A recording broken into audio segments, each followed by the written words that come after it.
શું તકલીફ પડી રહી છે? આજે ભેગા થયા છો, શું વિશે? અમે બધા ભેગા એટલા માટે થયા છીએ કારણ કે અત્યારે તમે જોઈ શકો છો કે કેવા રસ્તા છે.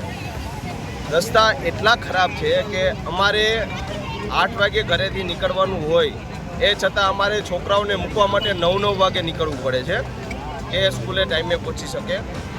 પ્લસ અમારા છોકરાઓ, અમારા ઘરવાળાઓ બધાય ઘણા બધા અહીંયા પડે છે. તે પછી બીજા બધા અહીંથી જે પ્રવાસીઓ છે એ પણ પડે છે.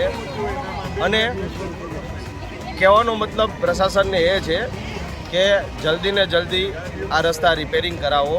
જો તમે જલ્દી ને જલ્દી આ વસ્તુ રિપેરિંગ નહીં કરાવો 7 દિવસની અંદર, તો અમે પછી હવે રસ્તા રોકવા આંદોલન કરવાની ફરજ પડશે અમને. જેથી કરીને નમ્ર વિનંતી છે અમારી કે તમે જલ્દી ને જલ્દી રસ્તા રિપેરિંગ કરાવો. અને રિપેરિંગ એવી રીતના કરાવજો કે જેથી કરીને પાછું અમારે તમને કહેવું ના પડે. જેથી કરીને હમણાં થોડાક ટાઈમ પહેલાં કીધું હતું તો એક જેસીબી આવ્યું, અડધો કલાક ખાલી રહ્યું, અડધો કલાકમાં રહી અને વહી ગયું. અને હતું એના કરતાં પણ બહુ ખરાબ કર્યું.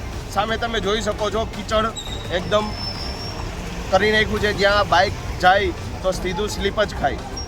એટલે જેથી કરીને પ્રશાસનને એવી નિવેદન છે કે તમે જલ્દી ને જલ્દી રસ્તા રિપેરિંગ કરાવો.